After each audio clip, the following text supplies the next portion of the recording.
अनंत चतुर्दशी का त्यौहार भाद्रपद माह के शुक्ल पक्ष की चतुर्दशी को मनाया जाता है। शास्त्रों में इस दिन का विशेष महत्व है। इस दिन भगवान विष्णु की आराधना की जाती है।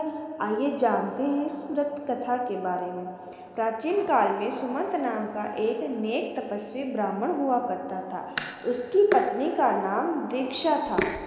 उसकी एक सुंदर पुत्री थी जिसका नाम सुशीला था। सुशीला जब बड़ी हुई तो उसकी माता का देहांत हो गया। पत्नी के मरने के बाद सुमंत ने कर्कशा नामक एक स्त्री से विवाह कर लिया और अपनी पुत्री सुशीला का विवाह कौंडिन्य नामक एक ऋषि से कर दिया। विदाई में कुछ देने की बात आने पर कर्कशा ने दामाद को कुछ ईंटें और पत्थरों के टुकड़े बांध दिए। कौंडिन्य ऋषि बहुत दुखी हुए और अपनी पत्नी को साथ लेकर आश्रम की ओर चल दिए।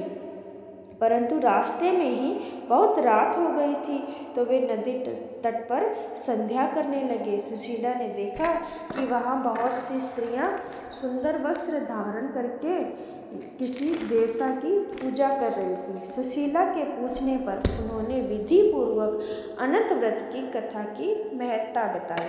सुशीला ने वहीं उस व्रत का अनुष्ठान किया और 14 गांठों वाला डोरा हाथ में बांधकर ऋषि कौंडिन्य के पास आ गई। कौंडिन्य ने सुशीला से डोरे के बारे में पूछा तो उन्होंने सारी बात बता दी।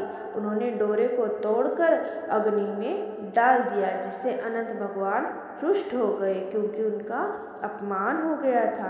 परिणामतः ऋषि कौंडिन्य बहुत दुखी रहने लगे। उनकी सारी संपत्ति नष्ट हो गई। इस दरिद्रता कारण उन्होंने अपनी पत्नी से पूछा तो सुशीला ने अनंत भगवान का डोरा जलाने के बाद उन्हें याद करवाई। उसके बाद वे बहुत ज़्यादा दुखी हुए और पश्चाताप करते हुए ऋषि कौंडिन्य अनंत डोरे की प्राप्ति के लिए वन में चले गए। वन में कई दिनों तक भटकते भटकते बहुत निराश हो गए और एक दिन भूमि पर गिर गए। तब अनंत भगवान प्रकट होकर बोले, हे कौंडिन्य, तुमने मेरा तिरस्कार किया था, उसी से तुम्हें इतना कष्ट भोगना पड़ा। तुम दुखी हुए, अब तुमने पश्चाताप किया है तो मैं तुमसे बहुत प्रसन्न हूँ। अब तुम अपने घर जाकर विधि पूर्वक अनंत का व्रत करो। 14 वर्ष बाद इस व्रत को करने से तुम्हारे सारे कष्ट दूर हो जाएंगे। तुम धन धान्य से संपन्न हो जाओगे। कौंडिन्य ने वैसा ही किया और उन्हें सारे क्लेशों से मुक्ति मिल गई। भगवान श्री कृष्ण की आज्ञा से एक बार युधिष्ठिर ने भी अनंत भगवान का व्रत किया जिसके पश्चात पांडव महाभारत के युद्ध में विजयी हुए और चिरकाल तक राज्य करते रहे। तो बोलो अनंत भगवान की जय। दोस्तों, अगर आपको मेरी वीडियो पसंद आई तो प्लीज़ मेरे चैनल को सब्सक्राइब कीजिए, लाइक कीजिए और शेयर कीजिए।